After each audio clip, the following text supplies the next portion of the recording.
ఉచిత బస్సుతో ఆటోలు నడవక పెరిగిపోయిన అప్పులు తీర్చే మార్గం లేకపోవడంతో పురుగుల మందు దాగి మృతి. భద్రాద్రి కొత్తగూడెం జిల్లాలో విషాదం. నిన్న ఏదైతే ఆటో యూనియన్ జేఏసీ సంఘాలు ఇందిరా పార్కు దగ్గర ధర్నా పెట్టుకున్నారు. ధర్నాకు పోదామంటే పోలీసులు ఎక్కడికక్కడ ఆపేసిరట, పోలీసులు ఎక్కడికక్కడ నిలిపేసిరట, ఎవరిని ఇందిరా పార్కు దగ్గర రానియలేదట. ఏమన్నా కార్యక్రమాలు ఉన్నాయనంటే ముందస్తు అరెస్టులు చేయాలి, ధర్నాకు పోనీయద్దు, రాస్తారోకలకు పోనీయద్దు. విద్యార్థులు ముందుగాల ధర్నాలు చేస్తామనంటే వాళ్ళని ఆపాలి, నిరుద్యోగులు ధర్నాలు చేస్తామంటే వాళ్ళని ఆపాలి, అరెస్టులు చేయాలి, అక్రమ అరెస్టులు చేయాలి, ముందుగానే అరెస్టులు చేసి జైలు లోపల పెట్టాలి. ఎక్కడన్నా హైదరాబాద్ కార్యక్రమం పెట్టుకున్నా, సెక్రటేరియట్ ముట్టడి కార్యక్రమం పెట్టుకున్నా, గాంధీ భవన్ ముట్టడి కార్యక్రమం పెట్టుకున్నా, ఎక్కడక్కడ పోలీసులను వాడుకొని, పోలీసు యంత్రాంగాన్ని వాడుకొని పోలీసు రాజ్యం నడిపించుకుంటా ఎక్కడక్కడ అణచివేయాలి. పాపం ఆటో డ్రైవర్లపై ద్వేషం ఎందుకు? కాంగ్రెస్కు ఓట్లేసి గెలిపించినందుక కక్ష? 7 లక్షల కుటుంబాలను రోడ్డున పడేసింది. హామీలు అమలు చేయకుంటే ఆమరణ దీక్ష. ఆటో కార్మిక కుటుంబాలను ఆదుకోవాలి. 100 కోట్లతో కార్పొరేషన్ ఏర్పాటు చేయాలి. ఇందిరా పార్క్ వద్ద తెలంగాణ ఆటో జేఏసీ ధర్నాలో యూనియన్ నాయకుల డిమాండ్ అని చెప్పేసి ఇక్కడ వార్త చూస్తా ఉన్నాం. సమస్యలు పరిష్కరించాలని తెలంగాణ ఆటో జేఏసీ ఆధ్వర్యంలో ఇందిరా పార్క్ వద్ద ధర్నా చేస్తున్న ఆటో డ్రైవర్లు అని చెప్పేసి ఇక్కడ వార్త చూస్తా ఉన్నాం. నిన్న ఇందిరా పార్క్ దగ్గర ధర్నా చేసిండ్రు ఆటో జేఏసీ సంఘాలు, ఆటో డ్రైవర్ల జేఏసీ సంఘాలు. రైట్, వాళ్లకు ఎన్నికల మేనిఫెస్టోలో పెట్టుకున్నారు. సరే, ఆటోల దాకా ఎందుకు పోయినరు? ఆటోల గురించి ప్రత్యేకంగా మేనిఫెస్టో ఎందుకు పెట్టిరంటే దానిలో మహాలక్ష్మి స్కీమ్ ఉన్నది, ఉచిత బస్సు ప్రయాణము. ఈ ఉచిత బస్సు ప్రయాణం చేయడం వల్ల ఆటో కార్మికుల మీద దెబ్బ పడుతుంది, అట్లా ఇట్లా అని చెప్తే అన్ని విధాల సంక్షేమంగా ఆదుకుంటా పథకాలు అందిస్తాము, మీకు సంవత్సరానికి 12,000 రూపాయలు అందిస్తాము. దాదాపు 7,50,000 పైచిలకు ఆటోలు ఉన్నాయి తెలంగాణ రాష్ట్ర వ్యాప్తంగా. 30 లక్షల మంది జనాభా, దాదాపు 30 లక్షల మీద ఓట్లుంటాయి వాళ్ళకు. మీరు గనక ఈసారి మీరు ఇచ్చిన మేనిఫెస్టోలో హామీలను అమలు చేయకపోతే వచ్చే తాప ఎన్నికలలో మా తడాక ఏందో చూపెడతాం, మా లెక్క ఏందో చూపెడతాం. మీరు ఎందుకు ఇచ్చారు? ఫ్రీ బస్సు బంద్ పెట్టాలి, ఫ్రీ బస్సు వల్ల మా పొట్ట తిప్పలైతా ఉన్నది, రోడ్డును పడతా ఉన్నాం, మా కుటుంబాలు ఆగమైతా ఉన్నాయి అని చెప్పేసి వాళ్ళు ఆవేదన వ్యక్తం చేసిండ్రు. ఒకసారి మీరు నిన్న అక్కడికి పోయినాం, మనము వాళ్ళతో మాట్లాడు కూడా జరిగింది. ఒకసారి మీరు వినుండ్రి, ఏం మాట్లాడుతూ ఉన్నారు వాళ్ళు అనేది ఒకసారి మీరు వినుండ్రి.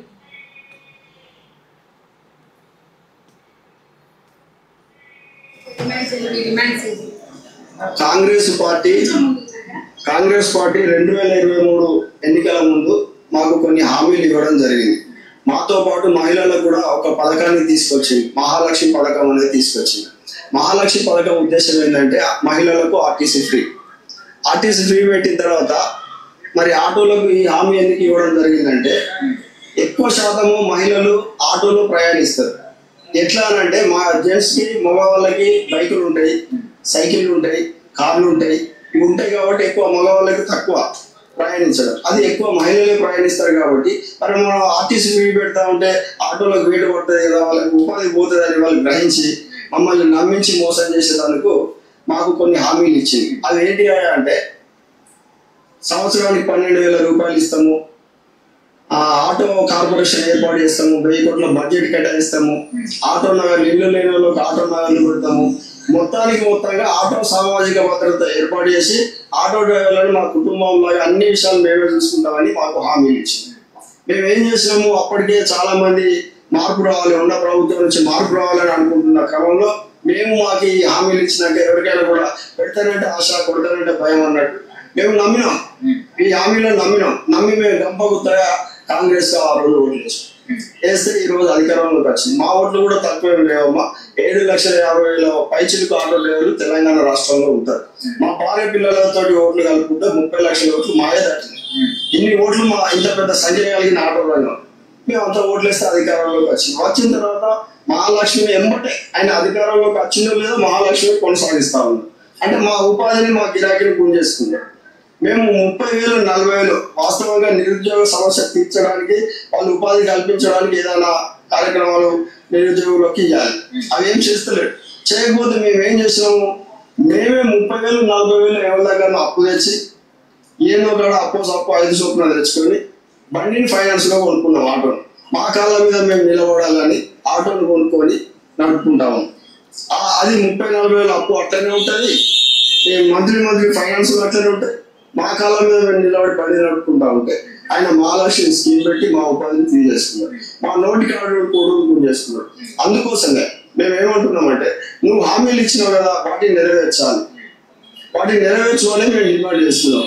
మహాలక్ష్మిని ఉంచుతావా తీసేస్తావా మీ ఇష్టం, మేము దాని జోలికి వెళ్తున్నాం. మాకు ప్రత్యామ్నాయంగా ఏదైతే హామీలు ఇచ్చినావో దాన్ని నెరవేర్చాలని డిమాండ్ చేస్తున్నాం. ఆ డిమాండ్ మీదనే గత 33 రోజుల నుంచి యాత్ర జరిగింది. మెదక్ జిల్లాలో గత నెల 25 నాడు ఆటో రథయాత్ర మొదలై ఈ రోజు 33వ రోజు. వేలాది మందిని హైదరాబాద్ రప్పించే రోజు ఇది. 10,000 మందితో ఇక్కడ మీటింగ్ జరగాలి. మీ పోరాటానికి మద్దతుగా ఎవరు నిలబడ్డా కూడా ఈ మహిళలకు ఫ్రీ బస్ పెడితే ఓరుస్తలేరు ప్రతిపక్షకులు, మహిళలకు ఆర్థిక స్వేచ్ఛ కల్పిస్తే ఓరుస్తలేరు, అందుకని ఈ ఆటో యూనియన్ వాళ్ళను రెచ్చగొడతా ఉన్నారు, వాళ్ళని ముంగటికి తోస్తా ఉన్నారని వచ్చి మాట్లాడతామన్న కాంగ్రెస్ ఏం చెప్తారు? అందుకే నేను ఏమంటున్నా అంటే నేను ఆటో డ్రైవరే, నేను ఇప్పటికీ ఒక సాధారణ ఆటో డ్రైవర్, నేనే రాష్ట్ర అధ్యక్షుడు. నాలాంటి వాళ్ళని రాష్ట్రంలో అక్కడక్కడ నాకు తెలిసిన వాళ్ళు వాళ్ళతోటి ఈ సంస్థ ఏర్పడ్డది. నాన్ పొలిటికల్ జేఏసీ అనే సంస్థ ఏర్పడ్డది.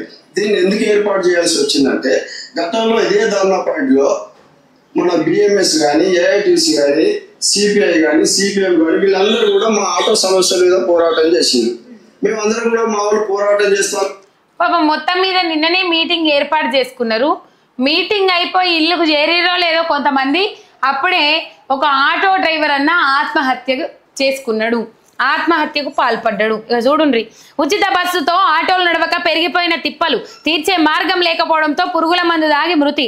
భద్రాద్రి కొత్తగూడెం జిల్లాలో విషాదం. ఈ ఫ్రీ బస్ వచ్చిన నుంచి నేను ప్రాక్టికల్గా రియాలిటీగా చూసిన ముచ్చట చెప్తాన్నా. మా ఊరు నుంచి సిద్దిపేటకు రోజు ఒక 30 నుంచి 40 బండ్లు అయినా లైన్లో నిలబడేటి, 30 నుంచి 40 బండ్లన్నా నిలబడేటి. ఇట్లా 30 నుంచి 40 బండ్లు ఒక్కరోజు పెడితే పోతలేదు అని చెప్పేసి ఒక వారం కొన్ని బండ్లు సీరియల్లు, ఒక వారం కొన్ని బండ్లు సీరియల్గా పెట్టుకొని డే బై డే ఈ బండి సీరియల్ అని చెప్పేసి వాళ్ళు నెంబర్ ప్రకారం నడిపించుకునేది. సిద్దిపేట టు మా ఊరికి ఆటోలు నడిపించుకునేది. ఈ ఫ్రీ బస్సు పెట్టిన తర్వాత అది ఈ ఆటోలకు ఈ ఫలానా ఊరు ఆటోలు ఎక్కడ ఆగుతాయి అని అంటే ఇక్కడ ఆగుతాయి అని చెప్పేసి అక్కడికి పోయేది. ఇప్పుడు ఆ ఆటోల అడ్డ, ఆ ఊరు పొంట, ఆ ఊర్ల కాడ ఆటోలు ఆగే అడ్డ ఏదైతే ఉంటుందో ఆ టౌన్ ప్రాంతంలో ఆటోలు ఆగే అడ్డాలు ఏవైతే ఉంటాయో అవి తీసేసిండ్రు. ఆటో స్టాండ్ అనేది తీసేసిండ్రు, ఆటోలు పెడతనే లేరు. తప్పిదారిన బస్సు టైట్ అయింది, బస్సు ఫుల్ అయింది. ఏగి బస్సులో ఊగులాడుకుంటా వేలాడుకుంటా ఏం పోతాము, గా ఆటోలు ఉన్నాయేమో అని పోతే ఇంకెక్కడ ఆటోలు. ఫ్రీ బస్సు పెట్టగానే అందరు బంద్ చేసుకుంటారు, ఆటోలు బంద్ చేసి వాళ్ళు కాయకష్టం కూలినాలు చేసుకొని బతుకుతా ఉన్నారు. ఈ ఆటోల వల్ల డీజిల్ కూడా వెళ్తలేవు అని చెప్పేసి ఇంకా లాసుల పాలవుతాండ్రు, అప్పుల పాలవుతుందని చెప్పేసి వాళ్ళు ఆవేదన వెలబోస్తున్న సందర్భాలు కనబడతా ఉన్నాయి. ఆవేదన బయటికి కక్కుతున్న సందర్భాలు. ఏమైనా ఊళ్ళల్లో ఉండేటోళ్ళు ఇప్పుడు దాదాపు పట్టణాలలో ఆటోల మీదనే ఎక్కువగా వాళ్ళకు వచ్చిన పని ఏందయ్యా అంటే ఆటోల మీద బతికెళ్ళదీస్తూ ఉంటారు. ఆటోలే వాళ్ళకు జీవనోపాధిగా కొనసాగుతూ ఉంటాయి. ఇక ఓలా, ఊబరు వాళ్ళకు కూడా కొద్ది గొప్పనేనట, వాళ్ళకు కూడా బుకింగ్స్ కూడా గంతేనట. నేను చెప్తున్న ప్రతి ఆటో డ్రైవర్ని ఎక్కినప్పుడు ప్రతి ఆటో డ్రైవర్ను కదిలిచ్చే ప్రయత్నం చేస్తా. అవన్నీ ఇంకా వీడియో దిగను పెట్టను, ఎందుకంటే సానుకూలంగా మాట్లాడి ఏమైతుంది ఏం కథ అని తెలుసుకొని ఇట్లాంటి బాధలు చెప్పడానికి అవకాశం ఉంటుంది కాబట్టి వాళ్ళని మెల్లగా మాట్లాడిస్తా. ఎట్లున్నదే బాపు, ఎట్లా నడుస్తున్నదే అన్న ఆటో, ఫ్రీ బస్ వచ్చిన తర్వాత ఏమన్నా తక్లీఫ్ అయిందా, ఏమన్నా బాధలు పడుతున్నానంటే వాళ్ళు 701 తక్కువ ఉంటుందోల్లా. ఆ ఏడుపుతో పాటు కొన్ని బూతులు కూడా వస్తాయి రేవంత్ రెడ్డి సర్కార్ మీద. ప్రతిసారి అడిగినప్పుడల్లా ఈ ఫ్రీ బస్సు పెట్టి మంచి చేసిండు రేవంత్ రెడ్డి మాకు అని ఒక్కరు కూడా చెప్పిన పాపాన ఓతలేరు పాపం వాళ్ళకి. ఎందుకంటే అంతగానం అవస్థలు ఉన్నాయి, అంతగానం బాధలు ఉన్నాయి వాళ్ళకి. కాబట్టి ఈ సిచ్యువేషన్ ఇక్కడ కనబడుతుంది రాష్ట్ర వ్యాప్తంగా. ఈ సిచ్యువేషన్ వాళ్ళకు తినడానికి, వాళ్ళ భార్య పిల్లలకు తినడానికి 3 పూటల భోజనం పెట్టలేకపోతుండటం వల్ల 7 మంది ఒకటే తక్కువ. బలిమి సావులు తెస్తా ఉన్నారు, బలిమికి జీవి తీసుకుంటా ఉన్నారు. ఇట్లాంటి ఘోరమైన పరిస్థితులనే రాష్ట్ర వ్యాప్తంగా. ఇప్పటికైనా ప్రభుత్వం మొద్దు నిద్ర వీడి ఆటో డ్రైవర్లకు ఇస్తానన్న 12,000 రూపాయలు, అట్లనే వాళ్ళకి అందిస్తామన్న సంక్షేమము, అభివృద్ధి అన్ని ఏవేవి మేనిఫెస్టోలో పెట్టినరో అవన్నీ మీరు అమలు చేయాల్సిన అవసరం ఉన్నది. ఆటో డ్రైవర్ల బతుకులు పట్టించుకోవాల్సిన అవసరం ఉన్నది. ఇప్పటికి 506 మంది రైతులు జీవిడిచిండ్రు, ఆత్మహత్యలు చేసుకున్నారు. మీ సర్కారు పట్టించుకోక, పట్టింపు లేక మీ ఇంత దురదృష్టకరమైన పాలన ఎక్కడా చూడలేదని చెప్పేసి వాళ్ళకి ఏం చేయాలనో అర్థం కాక బలిమికి జీవి తీసుకుంటా ఉన్నారు. అన్నలు బలిమికి చావు దావాలనుకుంటున్న వాళ్ళందరికీ ఒకటే చెప్తున్న, రైతన్నలు కానీ, నేతన్నలు కానీ, ఆటో కార్మికులు కానీ, ఇంకెవ్వరన్నా కానీ బతుకుంటే బలిసాకు తిని బతకచ్చు అన్నారు పెద్దలు. ఉట్టిగానే అనలే, బతుకుంటే బలిసాకు తిని బతకచ్చు అని అన్నారు. మీరే చెప్తారు కాలం కొన్నొద్దులు, కరువు కొన్నొద్దులు అని చెప్పేసి ధైర్యంగా పోరాటం చేయండి. ఎన్నో ఎన్నో కష్టాల సుడిగుండాలు ఈదుకుంటా వచ్చిన వాళ్ళు ఇలా కుటుంబం భారం బాధ్యత మోయలేక బరువు మోయడం భారమై ఇలా బలిమికి సాగు చేస్తూ ఉన్నారంటే మీ కుటుంబాలు రోడ్డున పడితే మీరు ఆలోచన చేయండి. మీరున్నదన్న ధైర్యంతోనన్నా వాళ్ళు గుండె నిబ్బరంతో బతుకుతారు, గుండె ధైర్యంతో బతుకుతారు. దిక్కు మొక్కు లేకుండా కుటుంబాలకు రోడ్డున పడే కుటుంబాలు ఎన్నో. ధైర్యం చెప్పలేక, ధైర్యం చెప్పే ఓపిక లేక, వాళ్ళకు వాళ్ళే ధైర్యం చెప్పుకోలేక బలి మీదకి దీవి తీసుకొని కుటుంబాలను రోడ్డేసిన అన్నలెన్నో ఎందరో, తమ్ముళ్ళు ఎందరో, అందులో యువ రైతులు ఎందరో, ఇట్లా చాలా మంది జీవి తీసుకుంటా ఉన్నారు. ఇప్పటికైనా సర్కారు పట్టించుకొని మొత్తం మీద వాళ్లకు మంచి చర్యలు ఏవైతే మీరు చెప్పినో మేనిఫెస్టోలో ప్రకటించుకున్నారో ఆ మేనిఫెస్టోలో ప్రకటించుకున్న అంశాలను ముందకు తీసుకుపోండి. అందరికీ న్యాయం చేసుకుంటా ముందడికి పోండి. అందలం ఎక్కేదాకా ఒక మాట అన్నారు, అందలం ఎక్కినాక ఒక మాట అంటున్నారు. తూనీగా కందిరీగా జొర్రీగా శాస్త్రం చేసిండ్రు. తూనీగా జొర్రీగా కందిరీగా. తూనీగా అని అంటే తుంగు తుంగు తుంగు తుంగు దుంకుకుంటా ఓట్లేసేదాకా కాళ్ళకు బలపాలు కట్టుకొని గిర్రాం తిరుగుతారు. తర్వాత ఓట్లేసేదాకా చెవులల్లో కందిరీగా జొర్రీగా లెక్కనే జొయ్యి జొయ్యి జొయ్యి అని మొత్తుకుంటారు. మా పార్టీకి ఓటేయండి, మా పార్టీకి ఓటేయండి. ఇలా అందలం ఎక్కిన తర్వాత ఏమన్నా అడగనీకి పోతే మా సమస్యలు ఏమైనా పరిష్కారం చేయండి అని చెప్పేసి పోతే కందిరీగా కరుస్తారు, కుక్కై మొరుగుతారు. బొయ్య మొరుక్కుంటా వాళ్ళను మళ్ళా ఇటాంకల బాధితులు ఎవరైతే ఉన్నారో ఆ బాధితులు ఇటాంకల రాకుండా చేస్తారు. రావాలంటేనే భయపడేటట్టు చేస్తారు. పోలీస్ స్టేషన్లలో అక్రమ కేసులు కూడా పెట్టిస్తారు. కావాల్సుకుంటే ఎక్కువగా ఇబ్బంది పెడతారు, పని కావాలని బాగా ఆరాట పడతారని అనుకుంటే అట్లుంటది వీళ్ళ కథ.